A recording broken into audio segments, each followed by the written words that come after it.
I stand frozen behind my father's office door, my breath caught in my throat like a trapped bird. The familiar sense of pine and cedar that usually comfort me now turn my stomach as his words filter through the crack. Transfer 25% of the shares to Vanessa. We need to finalize this in 6 weeks, before Cecily's birthday. My father's voice carries the same authoritative tone he uses during board meetings. Confident, unyielding. The voice of a man who expects no resistance. And you're certain the original can't be contested? The attorney's question makes my blood run cold. Old man Armstrong made it conditional, but we've documented everything. Cecily hasn't met the leadership metrics. She's a worker, not an executive. The blood drains from my face so quickly I have to grip the doorframe to steady myself. My calloused fingers press against the polished wood, leaving faint smudges from the sawdust still clinging to my work clothes. Through the narrow opening, I can see my father's immaculate desk, not a paper out of place. Nothing like the organized chaos of my station downstairs. Grandfather promised me those shares. My heart pounds against my ribs, each beat a hammer strike. The room tilts slightly as I process what I'm hearing. What if she challenges it? The attorney asks. Dad laughs, the sound sharp enough to cut. Challenge what? We've kept her in operations for a reason. No leadership experience, no client relationships, no financial training. The board will see it our way. I press my palm against my chest, trying to slow my racing heart. My lungs can't seem to pull in enough air. 30% of timberline forestry, my inheritance, my birthright being stolen right from under me, handed to my sister who hasn't spent a single day on the mill floor. I back away silently. Decades of moving through forests making my retreat soundless despite the roaring in my ears. The stairs down to the sawmill feel endless. Each step carries me further from the life I thought I had secured, the future my grandfather promised. The familiar symphony of machinery greets me as I push through the double doors to the production floor. The massive bandsaw screams through a Douglas fir. The planer whines as it smooths rough boards. The conveyors rumble under the weight of fresh timber. Sounds that once represented my heritage now feel hollow, mocking. I nod mechanically to Miguel at the sorting station as I pass, unable to form words. He's worked here 30 years longer than I've been alive and can grade lumber by touch alone. The employees respect me. They know I understand every inch of this operation. But upstairs, where decisions are made, my expertise means nothing. My mind drifts back to when I was 12, grandfather taking me into the forest at dawn. The memory is so vivid I can almost feel the morning dew soaking through my jeans as we hiked between towering trees. Look up, Cecily, he'd said, his weathered hand on my shoulder. What do you see? Kai. Trees? I'd answered, uncertain. He'd chuckled, the sound warm like sunlight filtering through branches. Legacy. 5 generations of Armstrongs have tended these forests. Your father sees dollar signs. Vanessa sees nothing at all. But you, he'd squeezed my shoulder, you're the only one who truly respects the craft. I'd beamed under his approval, soaking it in like a sapling in spring rain. His hands strong, cracked from decades of work, had shown me how to read the grain, how to judge which trees were ready and which needed time. Forestry isn't just harvesting, it's stewardship. Forestry isn't just harvesting. Months before he passed, he'd called me to his home office. His once powerful frame had shrunk, but his eyes remained sharp. You'll have to prove yourself, Cecily, but I've made provisions.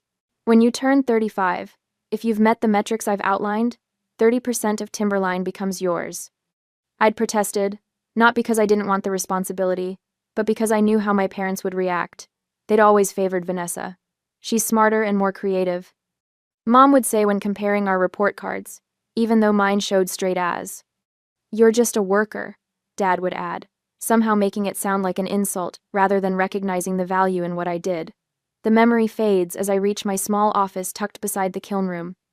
I close the door and sink into my chair, the worn leather conforming to my body like an old friend. Evening finds me in my small apartment across town, pacing between the kitchenette and living room. The space is modest, all I need when I spend 14 hours a day at the mill. I pull out the keepsake box from under my bed, fingers trembling slightly as I lift the lid. Beneath photographs and childhood treasures lies a sealed envelope. My grandfather's will, the copy he insisted I keep. I break the seal for the first time, scanning the legal language until I find what I'm looking for. Upon reaching 35 years of age, Provided operational efficiency metrics are maintained above industry standard for 3 consecutive years, Cecily Armstrong shall receive 30% voting shares in Timberline Forestry LLC. The words blur as tears fill my eyes. Not from sadness, but from a fury that's been building for years. Every weekend worked while Vanessa traveled Europe. Every idea stolen by my father and presented as his own. Every achievement attributed to management in company newsletters. I set the paper down and straightened my shoulders. In 6 weeks, I turned 35. For 10 years, I've sacrificed everything for this company, believing my time would come. I've been silent too long, compliant too long. Not anymore. I pick up my phone and make a call I should have made years ago. It's time to fight for what's rightfully mine. That night, I don't sleep at all. I scan the ancient terminal for the 5th time tonight, squinting at the financial records from last quarter. The office building stands empty except for the security guard dozing in the lobby, and my small desk lamp casting shadows across decades-old filing cabinets. 3 a.m. is the only time I can search without someone peering over my shoulder. The spreadsheet flickers on screen as I scroll down to production efficiency reports. My fingers hover over the keyboard as my eyes catch on a familiar achievement. Increase downstream efficiency by 18% while reducing waste by 22%. My project. My blood, sweat, and weekends for 6 straight months. But there beside it, project lead, Vanessa Armstrong. A laugh bubbles up, bitter as over-steeped coffee. I take a screenshot, add it to my growing collection. Not the first lie I've uncovered tonight. Not even the 10th. The screen blurs as my eyes water from exhaustion. Or maybe it's something else entirely. 3 years of quarterly reports tell the same story. Everything I've built, every improvement I've sweated over, credited to others, primarily Vanessa. The evidence forms a pattern as clear as growth rings on old-growth pine. I close my eyes and see myself hunched over production schedules while Vanessa posted Instagram photos from Paris, Madrid, Santorini. My calloused hands flying over calculations while she held champagne flutes at business school galas. All funded by the company by my labor. The memory of last February hits me like a physical blow. Jenna's wedding invitation still sits in my keepsake box. The regretfully declines box checked after Dad insisted I handle the emergency mill shutdown. 20 years of friendship, and I missed seeing my best friend walk down the aisle because a bearing had failed on the main saw. That's just your job, Cecily. Mom had said when I called, voice cracking with disappointment. Just my job, never Vanessa's. I shut down the computer and pressed the heels of my hands against my eyes. The betrayal isn't new, it's just finally documented. In black and white, irrefutable. Morning comes too quickly. I force myself through the mill floor inspection, nodding mechanically as Miguel shows me a great improvement on the oak shipment. When my phone buzzes with a meeting notification, I trudge upstairs like a condemned prisoner. The conference room smells of leather and my father's sandalwood cologne. Through the glass walls, I watch him gesturing expansively to 3 men, in suits, board members, and advisors I recognize from quarterly meetings. The restructuring gives us flexibility, Dad says, not noticing me in the doorway. Cecily runs operations smoothly, but Vanessa brings vision. When we shift controlling interest next month, we'll position for aggressive expansion without the traditional constraints. One advisor glances toward the door, spots me.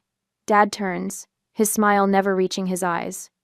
Ah, Cecily, we were just discussing future planning. Nothing for you to worry about. Nothing for me to worry about. The same dismissal I've heard since childhood. I force a neutral expression and take a seat in the corner, watching him continue as if I were invisible. The perfect metaphor for my 34 years at Timberline. I escape as soon as possible, fleeing to the sanctuary of sawdust and machinery. My phone buzzes again. Vanessa, summoning me to lunch tomorrow. Lovely.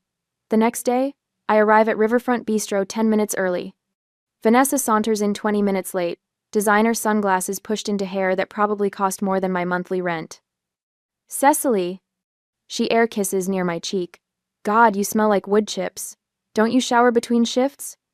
I bite back the obvious retort about where our paychecks come from and force a smile. What's up, Vanessa? She orders a $60 bottle of wine before addressing me. Daddy wants me to get more familiar with the operational side before the transition. What transition? Vanessa's perfect eyebrows rise fractionally. Don't play dumb, Cece. Daddy always said I'd run the company someday. She tosses her hair back, diamond earrings catching the light. I mean, you're great with the blue-collar stuff, but this is business. Real business. The wine arrives. I don't touch mine. 30%, I say quietly. What? Grandfather's will gives me 30% of voting shares when I turn 35. 6 weeks from now. Vanessa laughs, the sound like breaking glass. Oh, honey, that was conditional on leadership metrics. She leans forward, patting my hand condescendingly. You've been stuck in operations for a decade. The board will never consider you leadership material. Because they've been systematically erasing my contributions. Because every achievement has been stolen from me, credited to others to her. I stand abruptly, my chair scraping against hardwood. We'll see. That afternoon, I make a call I've avoided for 3 years. Kate Lawson answers on the second ring. Cecily Armstrong. Didn't expect to hear from you again. I wince at her tone. I need to talk to you. About what happened. Silence stretches between us. Kate had been our safety manager for 8 years before being fired suddenly for documentation inconsistencies. She'd maintained her innocence, but I'd stayed silent, believing my father's version of events. The roasting company. 4 o'clock, she finally says, then hangs up. The coffee shop sits across town from Timberline property, a deliberate choice. Kate looks older than I remember, silver streaking her auburn hair. Her eyes remain sharp, assessing. Why now? She asks, as I slide into the booth. They're stealing my inheritance. Kate's laugh holds no humor. Welcome to the club. They made you take the blame for their shortcuts, you know? I'm starting to understand that. I hesitate. Kate, I'm sorry I didn't stand up for you. Water under the bridge. She studies me. What do you want from me, Cecily? I take a deep breath. Information, evidence, anything that shows what they've really been doing. Kate stares into her coffee for a long moment, then meets my eyes.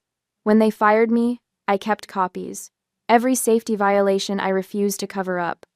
Every time your father ordered me to falsify reports. She leans forward.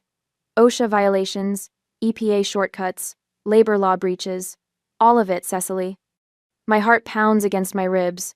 Why didn't you report them? Your grandfather was good to me. I couldn't destroy his company. Her eyes narrow. But Harold and Vanessa? I owe them nothing. I think about what's at stake.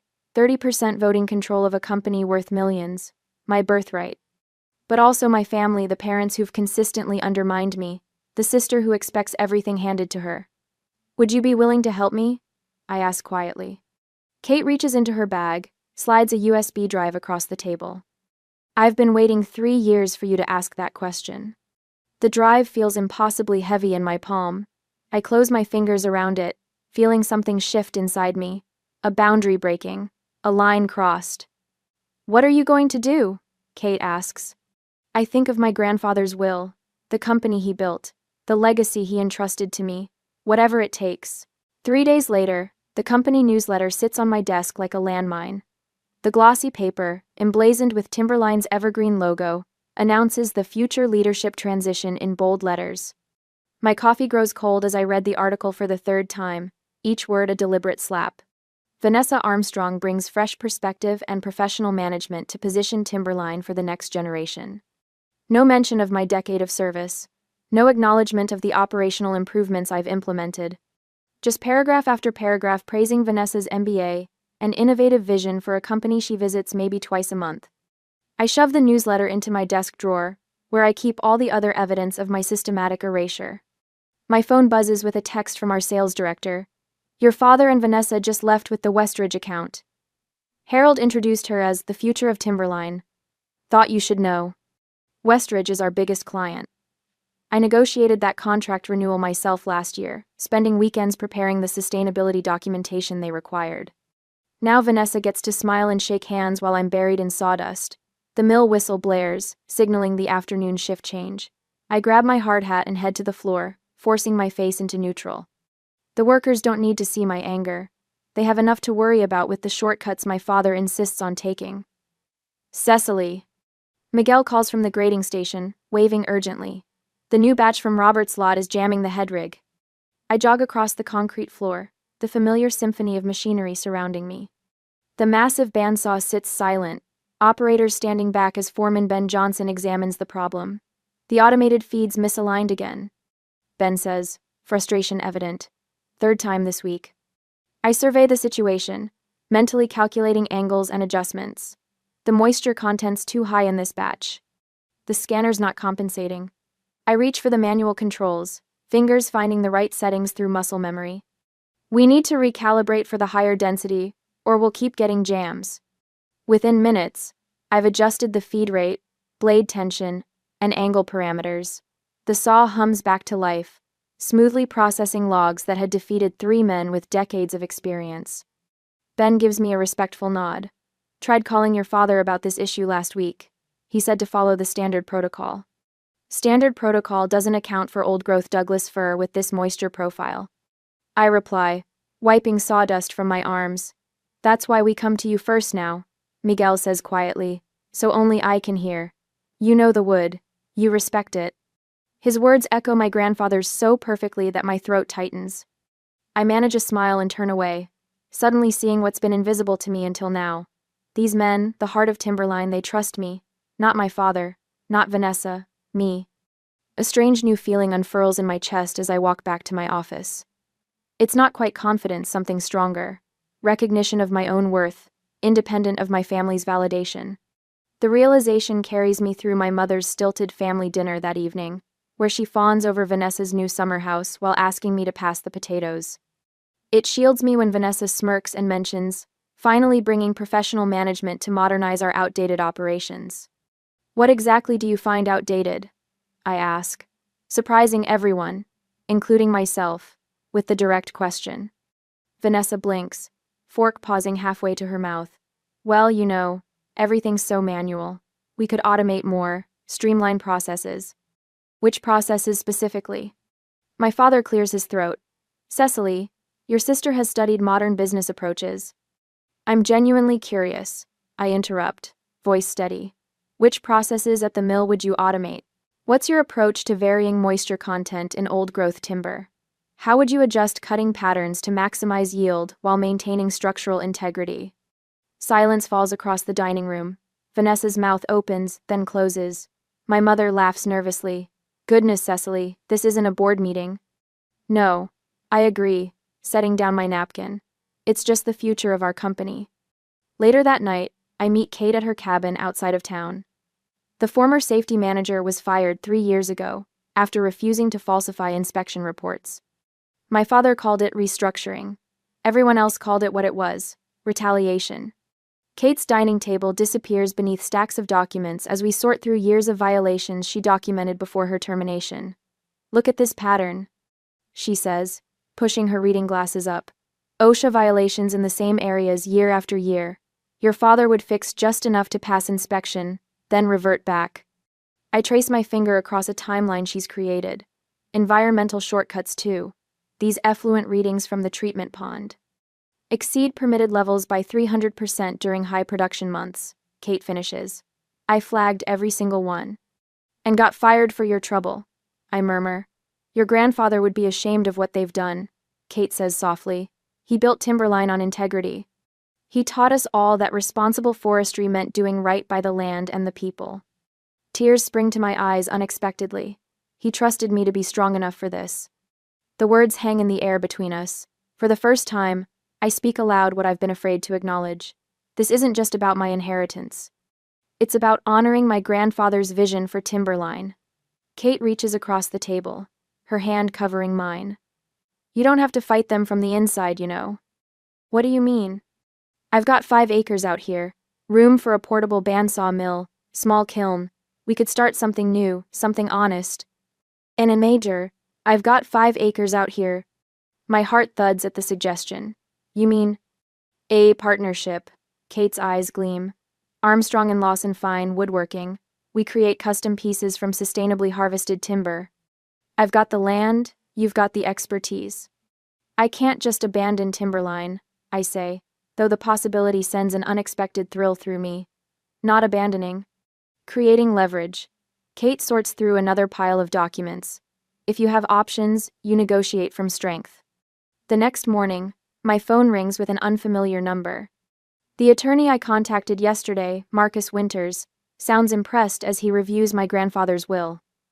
These KPIs have been met and exceeded for the past 3 years. he confirms. The operation's efficiency metrics, sustainability benchmarks, employee retention rates, you've hit every target. The shares are legally yours, Miss Armstrong. I grip the phone tighter. My father claims I haven't met the leadership requirements. The will doesn't specify leadership in the way they're interpreting it, Marcus explains. It requires operational leadership, which you've clearly demonstrated. Your grandfather was quite specific about measuring outcomes, not titles. After the call, I drive out to my grandfather's favorite stand of old-growth forest. The ancient trees tower overhead, their massive trunks wider than my car. This parcel, which he refused to harvest, stands as his monument. I rest my palm against the rough bark of a Douglas fir that was old when the Declaration of Independence was signed. Above me, sunlight filters through branches that have weathered centuries of storms. The strongest trees weather the harshest storms. My grandfather used to say, his weathered hand patting the trunk just as mine does now. Standing here, surrounded by these quiet giants, clarity washes over me. I've been so focused on what I might lose that I've failed to recognize what I already possess. Knowledge no business school could provide, loyalty from workers who respect skill over titles, and the true understanding of stewardship my grandfather valued above all else. I don't need my family's approval to honor his legacy. That evening, I climb the stairs to my small apartment, bone-tired but resolute. As I set my keys on the counter, my gaze falls on a cardboard box I haven't opened since the funeral. My grandfather's personal effects, which no one else wanted. Something compels me to open it now. Inside, beneath old photographs and a worn flannel shirt that still smells faintly of cedar and pipe tobacco, I find a leather-bound journal I've never seen before. My hands tremble as I open it, recognizing my grandfather's precise handwriting. The journal spans decades, documenting his observations about the business and about his family. Page after page reveals his concerns about my father's shortcuts, his disappointment in Vanessa's disinterest in the craft, his growing certainty that I alone understood what Timberline should be. The final entry, dated just weeks before his death, reads, "Cecily alone has the wisdom to steward this legacy.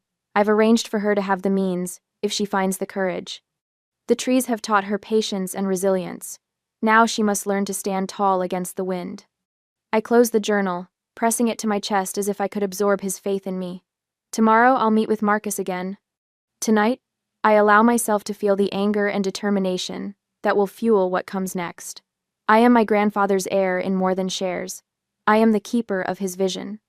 And I will not be cut down without a fight. Another week passes by, and during this time I am working with Kate secretly to protect grandfathers and my legacy.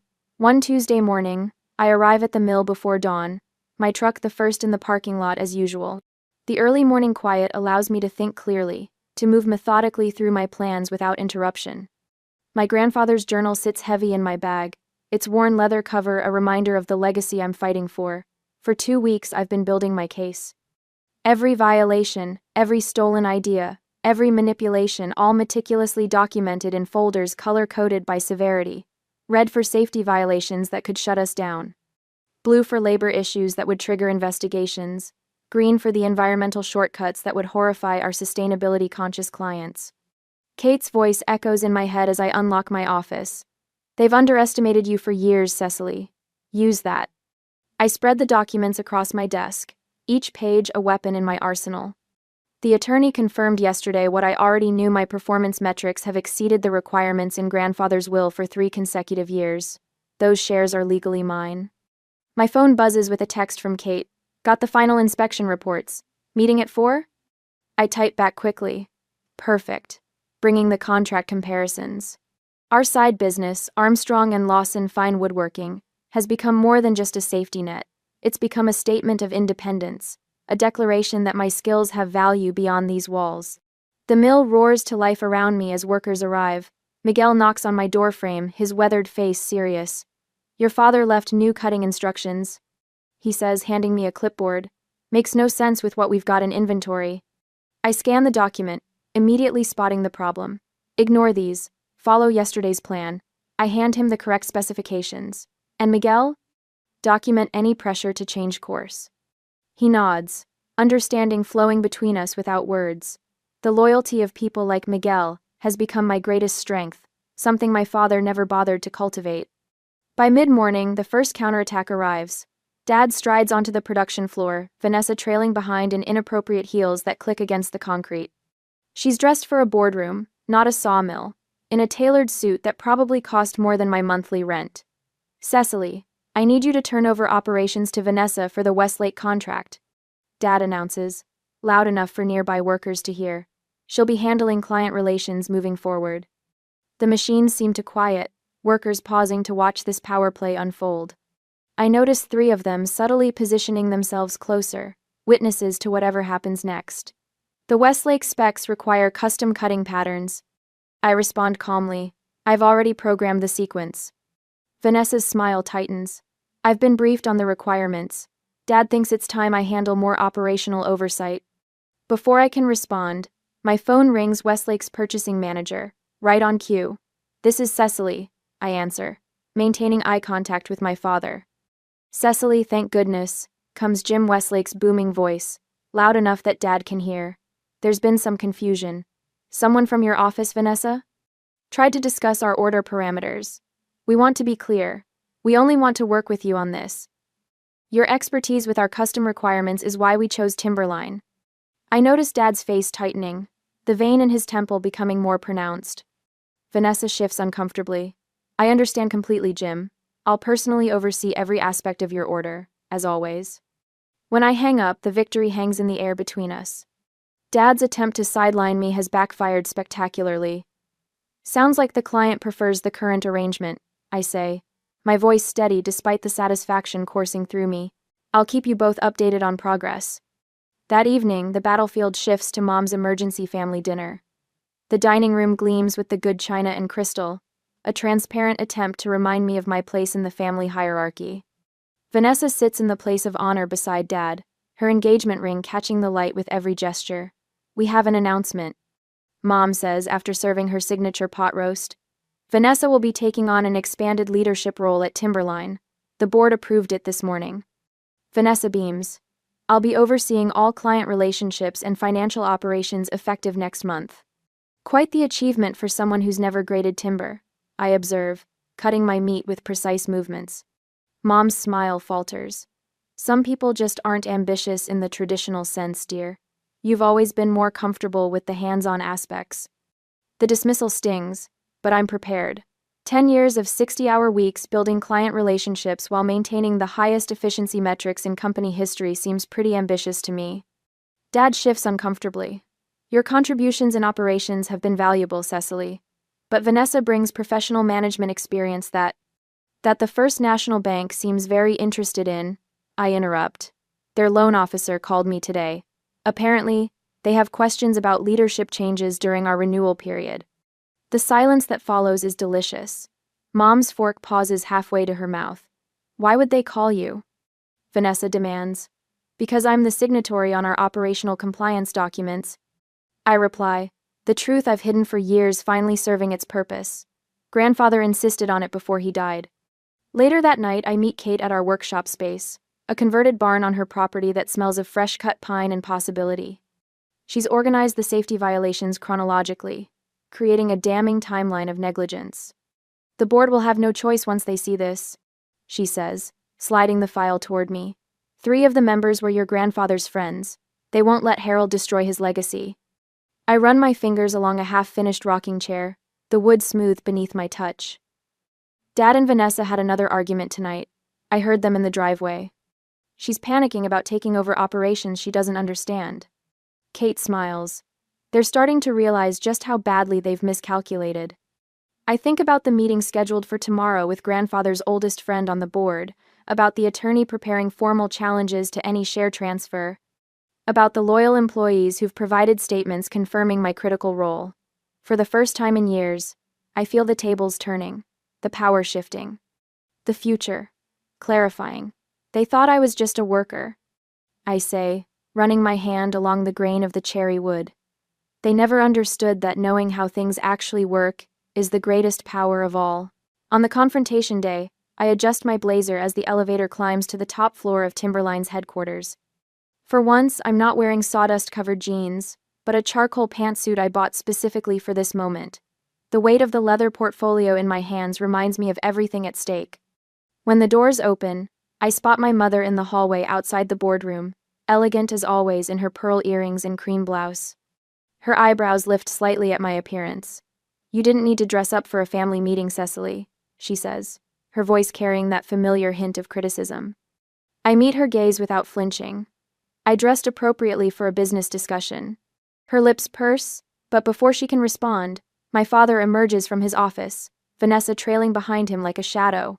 My sister's designer suit probably cost more than 3 months of my rent. The contrast between us couldn't be more stark, her manicured nails against my hands that no amount of lotion can fully soften. "Let's get this wrapped up quickly," Dad says, not quite meeting my eyes. "I have calls with the Seattle developers at 11. The boardroom feels colder than usual. I take a seat opposite my family, placing my portfolio on the gleaming mahogany table. Their attorney, Mr. Greenfield, sits at my father's right hand, his expression carefully neutral. Dad clears his throat. "We've called this meeting to discuss the future leadership structure of Timberline. As you know, we're entering a critical expansion phase." I watch his hands, the same ones that taught me to tie fishing knots when I was 7, now gesturing dismissively as if I'm a minor inconvenience. "We're transferring 25% of the shares to Vanessa, with 5% allocated to you, Cecily." My mother jumps in, her voice honey-sweet. "Vanessa has the education to lead Timberline into the future. Her MBA gives her the perspective the company needs now." Vanessa's smile doesn't reach her eyes. 10% is more than enough for someone who just works with her hands, Cece. You'll still have input on operational matters. The childhood nickname lands like a slap. I remain still, letting them continue. Dad leans forward, his tone shifting. "We're also considering restructuring the operations department. More delegation would give you time to explore other opportunities." The threat hangs in the air, unmistakable. "Your apartment lease comes up for renewal soon, doesn't it?" Mother asks innocently. "The subsidiary that owns the building is being evaluated for potential sale." Vanessa flips through her tablet. "I've been researching some updated operational approaches. Some of the current methods are rather outdated." My father delivers the final blow. "This is the arrangement we're implementing. You can accept it and continue with Timberline, or you can explore opportunities elsewhere." The silence stretches as they await my capitulation. I've given it to them for years. My silence, my compliance, my swallowed pride. Not today. I open my portfolio and remove a sealed legal envelope, placing it precisely in the center of the table. Grandfather's will is very specific about those shares. My voice comes out steady, stronger than I've ever allowed it to be in this room. The confidence in my father's expression flickers. "I know about the safety violations you've been covering up since 2018. I know about the forged environmental compliance reports. I know about the systematic wage theft from the night shift workers." I lay out each accusation like placing cards in a winning hand. My mother's face drains of color. "What are you talking about?" I remove a sealed letter from my attorney, sliding it toward Mr. Greenfield. "This confirms my legal right to all 30% of the shares, as stipulated in grandfather's will." Next comes a bound report. This documents that all performance KPIs have been met and exceeded for 4 consecutive years. My father reaches for it, but I'm not finished. I place a folder on the table. Signed statements from 17 key employees regarding safety and labor violations. They were instructed to ignore or conceal. 5. Finally, I set down a small USB drive. Here are years of evidence, every falsified report, every covered-up accident, every manipulation of the books. Mr. Greenfield picks up my attorney's letter, scanning it with increasing concern. The OSHA violations alone carry penalties of up to $145,000 per incident. I say, watching my father's face. "I've documented 37 separate violations." My mother gasps. EPA violations regarding improper disposal of chemical treatments could trigger fines exceeding $8 million, plus potential criminal charges. Vanessa's smugness has evaporated, replaced by growing panic. Labor Department investigations into systematic wage theft would result in back payments, penalties, and permanent damage to government contracts. I close my portfolio. My grandfather built this company with integrity. He entrusted me with preserving that legacy because he knew I was the only one who truly cared about the people who work here, not just the profit margins. My father attempts to regain control. We can discuss this reasonably. You have 48 hours to honor the will's provisions, reinstate proper safety protocols, and begin remediation of environmental issues. I interrupt, standing. Or every document goes to the authorities. You wouldn't destroy your own family's company, my mother whispers. I'm trying to save it. I meet each of their eyes in turn. From you. I turn to leave, their stunned silence more satisfying than any shouting match could be. You can't do this, Vanessa finally manages, her voice thin with shock. Mr. Greenfield clears his throat. Actually, based on these documents, she can. He turns to my father.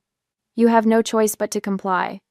I pause at the doorway, the weight of 30 years of diminishment falling away with each step. 48 hours. I repeat, and walk out, leaving the family that underestimated me to face the truth I've finally had the courage to speak.